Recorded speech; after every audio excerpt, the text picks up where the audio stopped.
আজকে বাসায় কি কি ফ্রুটস এনেছে আর বাসায় কি রান্না করলাম সব মিলিয়ে আজকে ব্লগ। তো হ্যালো এভরিওয়ান, আসসালামু আলাইকুম। আজকে বাসায় নিয়ে আসছিল আপেল। এই ছোট আপেলগুলো আমার বাচ্চারা খুব পছন্দ করে।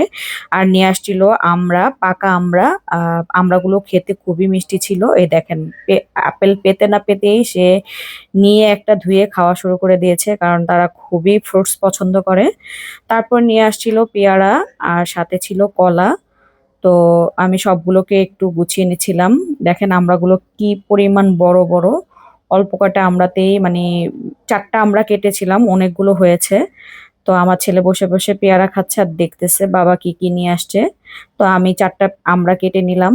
কেটে আমি একটু মাখিয়ে নিয়েছি, এটা 12টার দিকে এরকম হবে। তো আমি কেটে টেটে ওদের একটু লবণ মরিচ দিয়ে মাখিয়ে দিয়েছি, ওরা খেয়ে নিয়েছে। তারপর দুপুরবেলা রান্না করতে চলে আসলাম। আজকে একদম শর্টকাট রান্না করেছি। মাছ ভুনা করে নিয়েছি একটু পেঁয়াজ দিয়ে।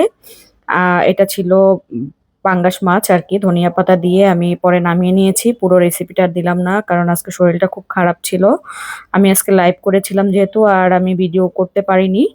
তো আজকে শুধু পাঙ্গাস মাছ ভুনা করেছি মাছের মধ্যে, আর করেছিলাম আলু ভাজি। আমি ডিম দিয়ে আলু ভাজিটা করেছিলাম। আলু ভাজিটা খেতে খুবই ভালো লেগেছে, একদম মানে নরম হয়ে গেছে। আমি অল্প আঁচে করে রেখে দিয়েছি, পানি দেইনি, একদম হালকা অল্প তেলের মধ্যে ভাজিটা করেছিলাম। তো আমার এদিক দিয়ে আলু ভাজিটাও হয়ে গেছে। আলু ভাজিটা হয়ে যাওয়ার পর আমি একটু ধনিয়া পাতা দিয়ে আলু ভাজিটাকেও নামিয়ে নিলাম। আলু ভাজি শেষে পরে আমি চিন্তা করলাম যে ভেন্ডি ভাজি করে নিই, মানে ঢেঁড়স ভাজি। ঢেঁড়স ভাজিটাও আমি করেছিলাম।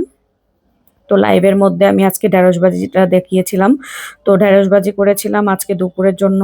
আর হচ্ছে গিয়ে কি বলে, আমি মাছ ভাজি করেছিলাম, মাছ ভুনা আর কি।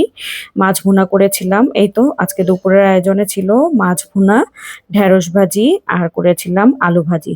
তো ঢেঁড়স ভাজিটা প্রথমেই করা হয়ে গেছে, আর লাইভে ছিল যেহেতু, এর জন্য আমি পুরো ভিডিওটা নিতে পারিনি। আর এই আজকে দুপুরে খাওয়া একদম ইজি খাবার ছিল। যতটা পেরেছি শর্টকাট করার চেষ্টা করেছিলাম। তো আজকে দুপুরের জন্য এগুলো রান্না করে পরে বিকেলবেলা আবার একটু পেয়ারা কেটে নিয়েছি। ওরা তো ফ্রুটস দেখলে সবসময় মানে ফ্রুটস খেতেই চায়, মানে ভাতটা খেতে চায় না তেমন একটা। তো আজকে ফল দেখেছে যেহেতু ওদের এগুলো খেতেই হবে। পরে আবার লবণ দিয়ে একটু মরিচ দিয়ে মেখে দিয়েছি এই যে এই পেয়ারাটা। তারপর ছোট ছেলে বায়না করছিল কিছু একটা খাবে, পরে ওকে একটু স্যুপ নুডলস করে দিয়েছি।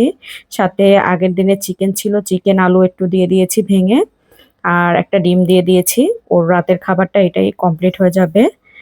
তো সন্ধ্যার দিকে এগুলোই ছিল আজকের ব্লগ পুরোটা। এই ছিল। আল্লাহ হাফেজ।